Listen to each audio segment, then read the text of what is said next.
사랑은 사람을 살리기도 하고 천천히 죽이기도 합니다. 어떤 사람은 사랑 안에서 비로소 자기 이름을 얻고 어떤 사람은 사랑을 잃고 나서야 자신이 누구인지 알게 됩니다. 한 남자가 있었습니다. 어머니의 사랑도 고향의 온기도 제대로 받지 못한 채 자란 남자. 그 허기를 채우려고 평생 사랑을 찾아 헤맸지만 사랑이 손끝에 닿을 듯 다가올 때마다 어김없이 떠나보내야 했던 남자. 그러나 그는 그 모든 이별을 시로 녹였습니다. 눈물이 마르면 잉크가 되었고 상처가 깊어지면 언어가 아름다워졌습니다. 사랑받지 못한 아이는 평생 사랑을 씁니다. 프라 1875년 겨울 돌과 안개의 도시에서 한 아이가 태어납니다. 이름은 르네 마리아 릴케. 그러나 어머니 피아는 이 아이를 아들로 키우지 않았습니다. 그보다 먼저 태어나 세상을 떠난 딸. 그 딸의 빈자리를 채우려는 듯 어머니는 어린 르네에게 여자아이의 옷을 입히고 여자아이의 이름으로 불렀습니다. 소녀는 거울 앞에 섰습니다. 거울 속에 자신이 누구인지 몰랐습니다. 어머니가 사랑하는 건 자신인지 아니면 죽어서 다시 돌아온 누군가인지. 어린 릴케에게 어머니의 사랑은 항상 조건이 달려 있었습니다. 내가 그 아이처럼 굴 때만 나는 너를 사랑한다. 그 조건 앞에서 소녀는 날마다 자신을 지웠습니다. 지우고 또 지우고 끝내 지워지지 않는 자신을 발견하며 혼자 울었습니다. 아버지는 그를 군사학교로 보냈습니다. 총을 배우고 명령을 배우고 감정을 죽이는 법을 배우는 곳.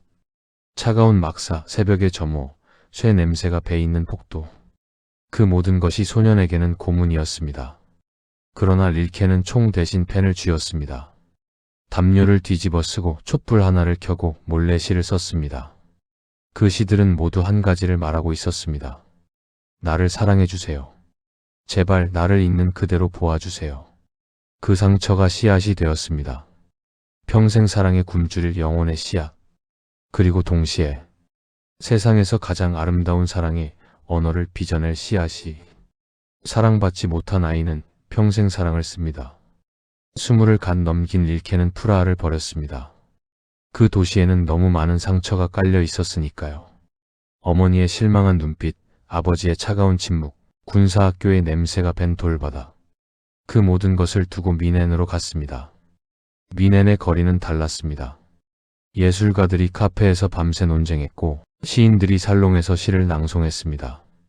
처음으로 릴케는 자신이 이상한 사람이 아님을 알았습니다.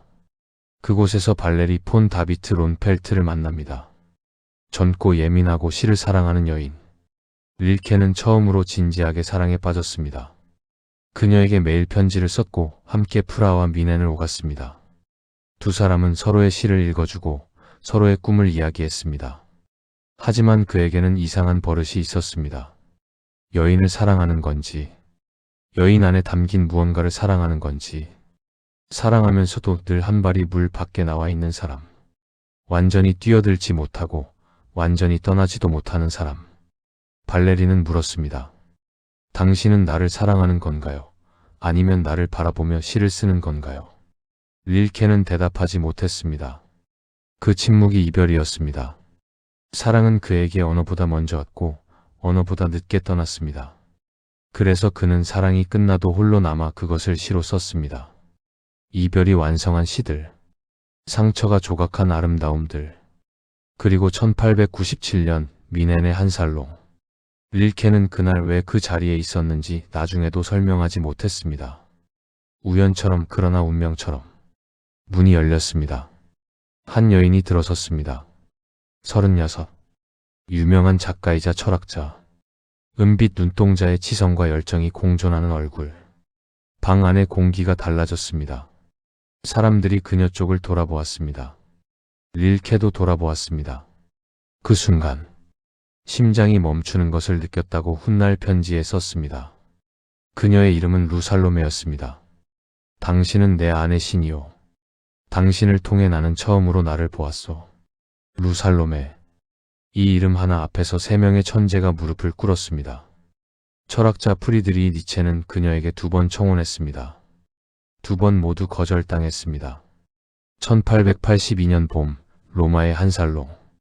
니체는 루를 처음 만난 그날 밤 친구에게 편지를 썼습니다. 나는 오늘 내 삶에서 가장 총명한 영혼을 만났다. 그녀와 함께라면 나는 무엇이든 쓸 수 있을 것 같아. 그러나 루는 니체의 청혼을 단호히 거절했습니다. 사랑이 아닌 지적 동반자를 원한다고. 니체는 그 상처로 이후 몇 년을 고통 속에서 보냈습니다. 어떤 학자들은 말합니다. 루를 잃은 슬픔이 니체를 더 깊은 철학으로 밀어넣었다고. 심리학자 프로이트는 그녀를 가리켜 말했습니다. 이 세상에서 가장 깊이 인간의 내면을 이해하는 여인이라고. 그 여인이 이제 22살의 가난한 시인 앞에 서 있었습니다. 릴케는 살롱에서 돌아온 그날 밤 바로 편지를 썼습니다. 촛불 하나를 켜고 새벽이 올 때까지 한 통, 두 통, 세 통, 거의 매일. 당신을 처음 본 순간 나는 알았소. 당신이 내가 평생 찾던 사람이라는 것을. 나는 당신을 통해 처음으로 나 자신을 보았소. 루는 처음에 그 편지들을 거리를 두고 읽었습니다. 16살 연하의 청년. 재능은 있지만 상처투성이인 영혼. 그러나 편지를 읽을수록 이 청년이 범상치 않음을 알았습니다. 그리고 그보다 먼저 그가 얼마나 깊이 상처 입어 있는지를 알았습니다. 두 사람은 자주 만나기 시작했습니다. 미넨의 카페, 공원의 산책길, 그녀의 서재. 루는 릴케에게 철학을 가르쳤고 릴케는 루에게 시의 감각을 보여주었습니다. 어느 저녁 루의 서재에서 릴케가 자신의 시를 낭독했습니다. 루는 조용히 듣다가 말했습니다. 당신의 시는 아름답지만 아직 당신 자신을 두려워하고 있어요. 진짜 릴케는 이 시들 뒤에 숨어 있어요. 그 사람을 꺼내야 해요. 릴케는 그 말에 오랫동안 침묵했습니다. 그의 눈에 눈물이 고였습니다. 처음이었습니다. 누군가 그를 그렇게 꿰뚫어 본 것이. 루는 릴케의 시를 읽었습니다. 단순히 감탄하지 않았습니다. 시 속에 숨어 있는 릴케 자신을, 그가 스스로도 모르는 릴케의 본 모습을 꺼내 보여주었습니다. 르네라는 이름은 당신에게 어울리지 않아요. 루가 말했습니다. 너무 여리고 너무 연약해요. 그 이름은 어머니가 당신에게 입힌 옷이에요. 당신은 라이너예요. 라이너 마리아 릴케. 그게 당신의 진짜 이름이에요. 릴케는 그 자리에서 자신의 이름을 버렸습니다. 이름을 바꾼다는 것. 그것은 단순한 계명이 아니었습니다. 어머니가 만들어 놓은 자신을 버리고 루가 발견해준 자신으로 다시 태어나는 일이었습니다. 그날 이후 릴케의 시는 달라졌습니다. 두려움이 줄었습니다. 언어가 더 깊은 곳에서 솟아올랐습니다. 루를 만나기 전과 후. 그것은 다른 시인의 작품처럼 보일 정도였습니다. 사랑받음으로써 비로소 자기 자신이 된 남자. 이름까지 다시 지어준 여인. 그것이 사랑인지 구원인지 탄생인지 릴케는 끝내 구별하지 못했습니다. 그리고 어쩌면 구별할 필요가 없었습니다. 러시아의 하늘은 낮고 그만큼 신이 가깝소. 당신처럼. 1899년 봄, 두 사람은 함께 러시아로 떠납니다. 24살 청년 시인과 38배 루살롬에. 세상이 뭐라 해도 상관없다는 듯. 광활한 대지, 끝이 없는 병원, 황금빛 양파 지붕의 정교의 성당들, 무릎을 꿇고 기도하는 농부들의 굵은 등. 그 모든 것이 릴케의 눈 속으로 쏟아져 들어왔습니다. 릴케는 처음으로 느꼈습니다. 이 땅에서는 하늘이 낮다고. 신이 손에 닿을 듯 가깝다고. 그리고 그 신의 얼굴이 루처럼 생겼다고. 두 사람은 이듬해 다시 러시아를 찾습니다. 더 깊숙이 더 오래.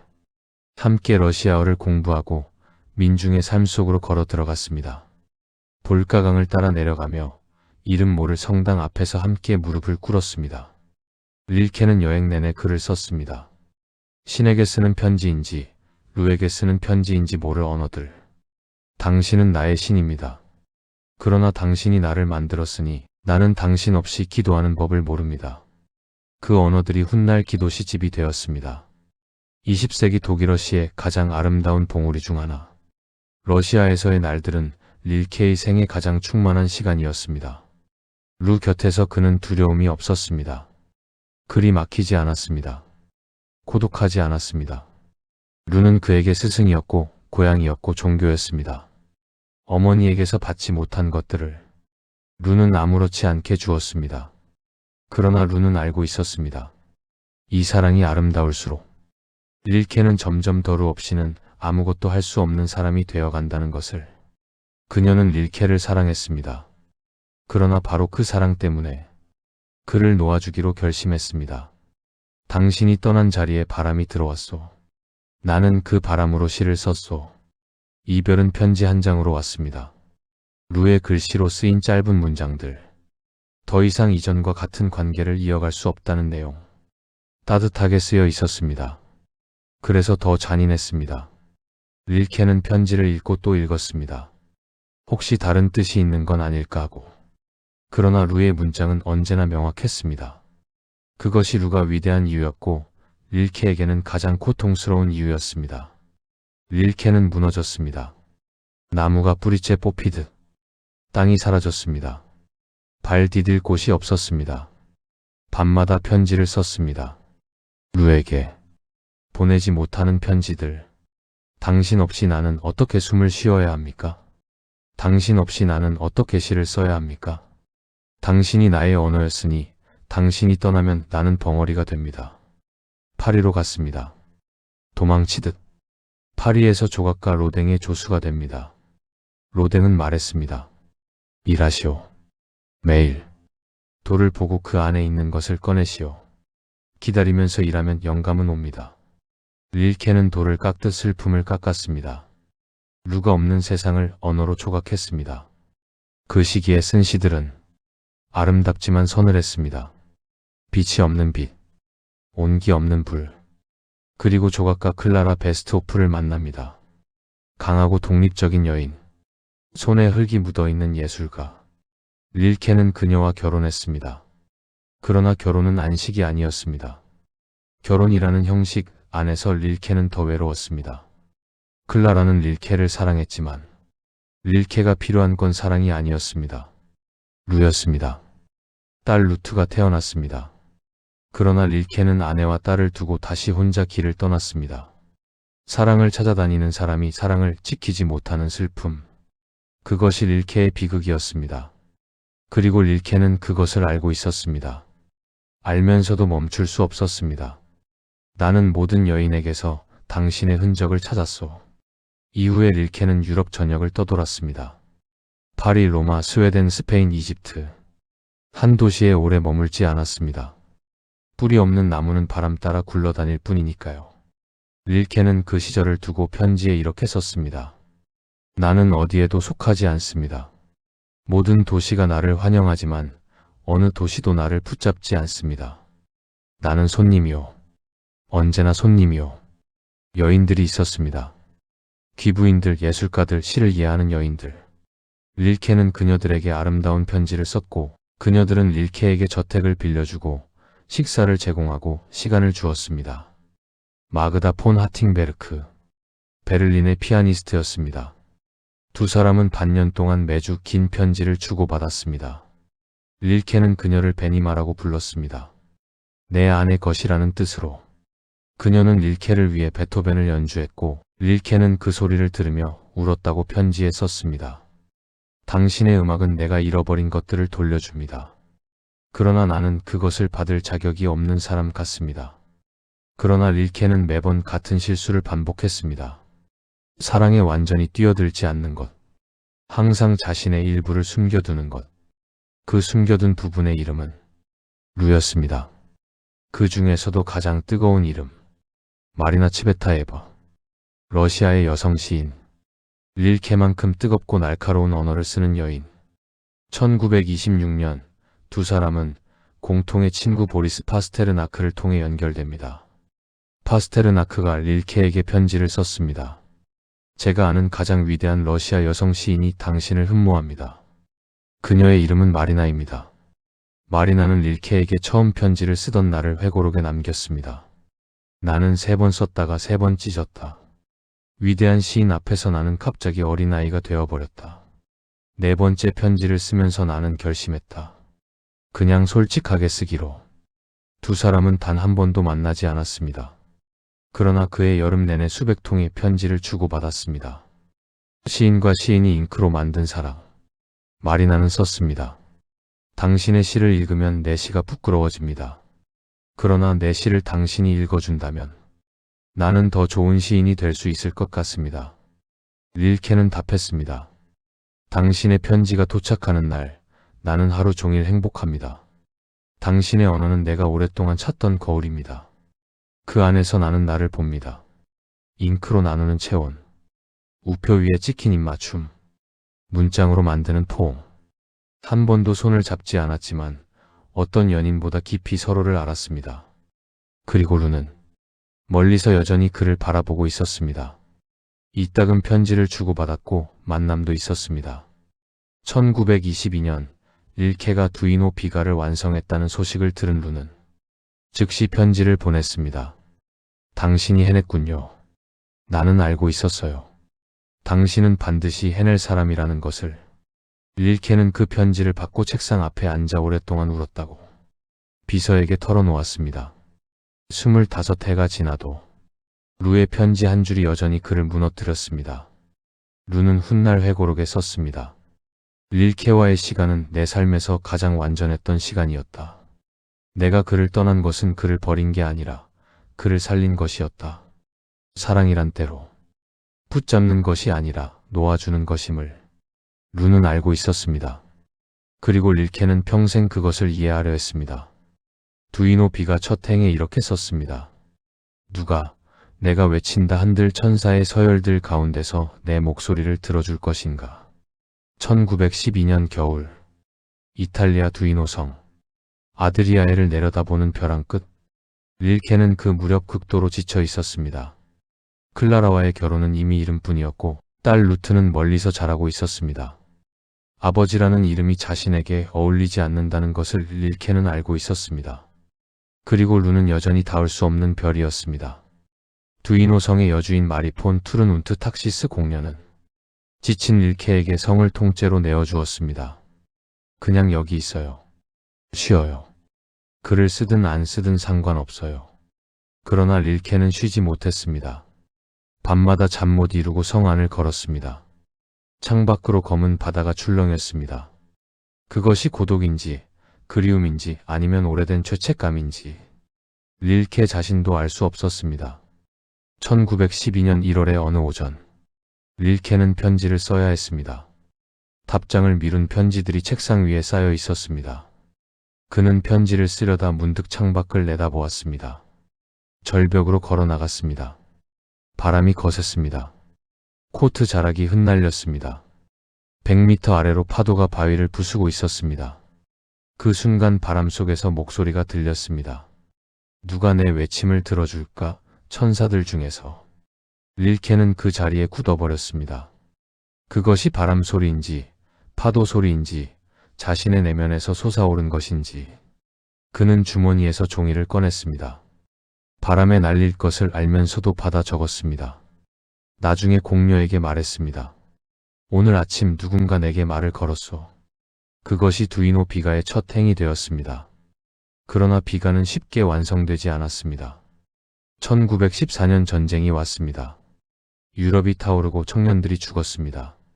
릴케는 징집되었다가 풀려났습니다. 오스트리아 전쟁 기록국에서 전사자 명단을 베껴 쓰는 일을 맡았습니다. 시인이 죽은 이들의 이름을 하나씩 적어 내려가는 일. 그것은 릴케에게 또 다른 종류의 죽음이었습니다. 전쟁이 끝났습니다. 그러나 릴케의 언어는 돌아오지 않았습니다. 10년의 침묵. 시인은 시를 쓰지 못했습니다. 친구들에게 편지를 썼습니다. 나는 여전히 살아있소. 그러나 시인으로서는 죽었을지도 모르. 어쩌면 두이노의 천사는 나에게 너무 높은 것을 요구한 것인지도. 루에게도 편지를 썼습니다. 루, 나는 두이노에서 시작된 것을 끝낼 수 없소. 그것이 두렵소. 끝내지 못한 채 죽는 것이. 루는 답했습니다. 당신은 반드시 완성할 것입니다.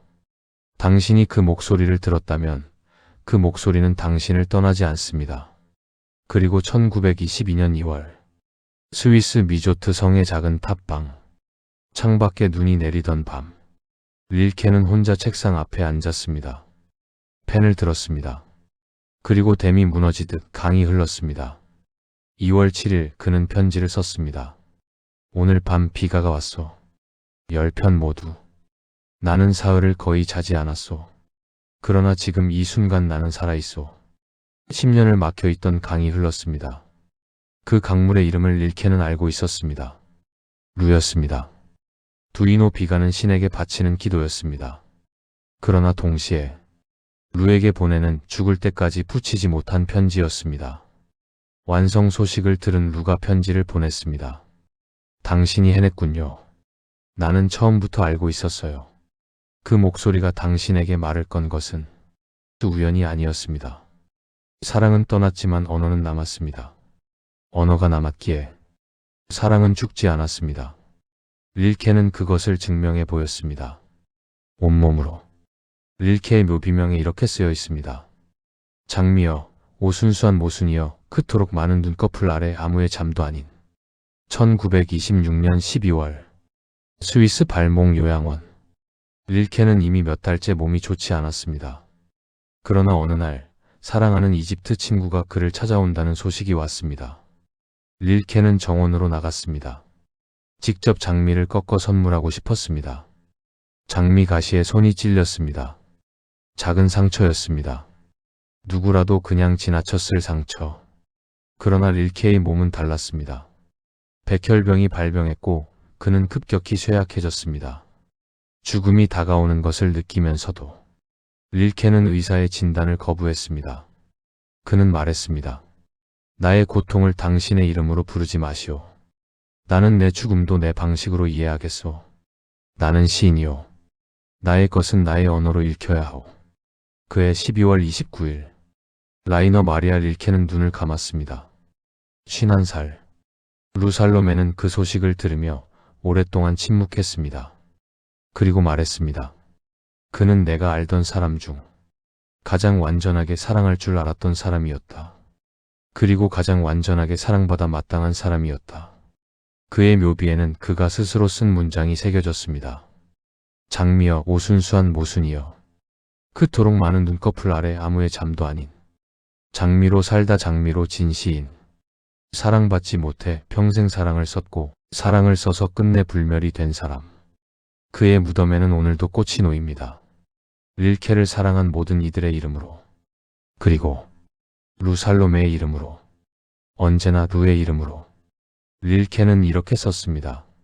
언젠가 삶의 어느 이른 시간에 당신이 이 목소리를 들었다는 것을 기억하시길. 오늘 이 이야기가 당신의 마음 어딘가에 닿았다면 그것으로 충분합니다. 그러나 릴케가 루에게 그랬듯 우리도 서로에게 작은 신호를 보낼 수 있습니다. 좋아요 한 번은 나 여기 있어요. 잘 들었어요. 라는 말 없는 편지입니다. 구독은 다음 이야기도 함께 하겠소. 릴케가 루에게 보낸 메일의 편지 같은 약속입니다.